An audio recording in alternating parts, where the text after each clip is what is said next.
Hey everybody, Eat All the Birds. Philly cheesesteak sandwiches tonight. I'm doing these with T-bone steak. We're going to have little peppers and onions. It's going to be pretty good. We'll finish the whole thing up with some crappy American cheese. You'll like it. See you in a minute. Alright, that's about 1.5 pounds of uncooked steak. I cut it off the bone and I sliced it as thin as I could with a nice sharp knife. And this was partially frozen out of the freezer, so it was really easy to do.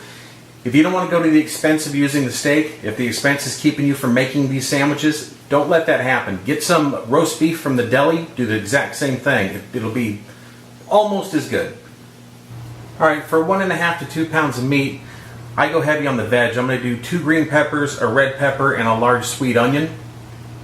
Alright, there's the ratio for us. The vegetables cook down quite a bit, but there is a lot more vegetables than there is meat. Bulks it up, and we like it that way, so let me, as soon as I stop crying from those onions, I will move the camera and we'll start frying it.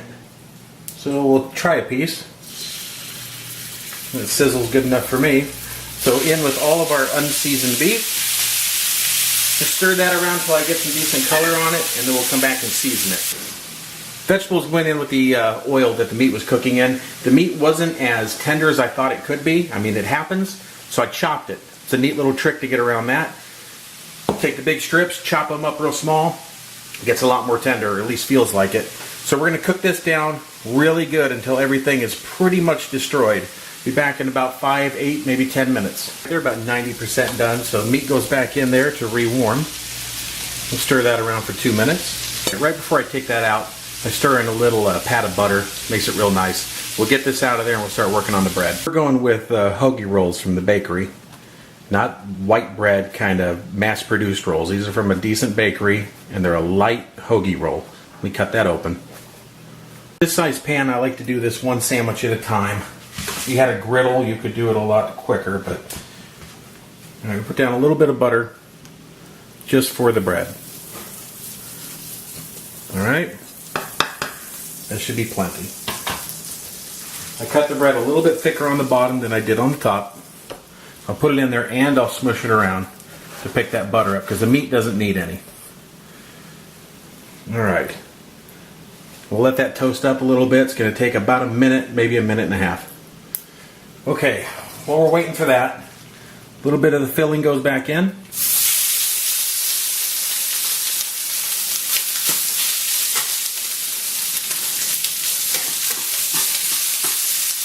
Enough for one nice sandwich.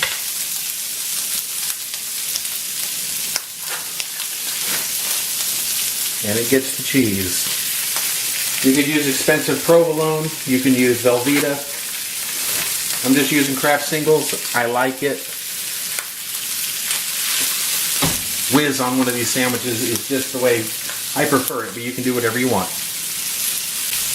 Alright, there's a look at the bun. You crisp that up. It makes it nice, but it also makes it to where it can take that greasy filling without soaking through as quick. So we'll get that heated up and we'll flip that onto there, and then we'll dress it. Well, there it is. Yeah, don't forget about all the other filling we made. I mean, that can be used for, you can put that in egg roll wrappers and deep fry some Philly cheesesteak egg rolls. You can put it with eggs and make a Philly cheesesteak omelet. Cheese or no cheese, up to you. The sandwich is nice, obviously. And, you know, it's just a nice filling to have in the fridge that you can mess with throughout the week. Alright, so for me, I also like to sauce mine. Very optional. This is an A1. And I just give it a little zip, a little smash.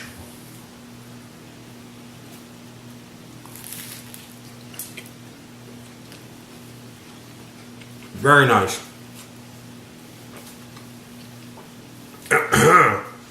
You guys, hope you try this one. Very easy. Remember, you can use roast beef from the deli if you don't want to use steak. Whatever cheese you want. Try to get some decent bread. That really makes a difference. And that's about it. Hope you like it. Definitely hope you try it. See you in the next one.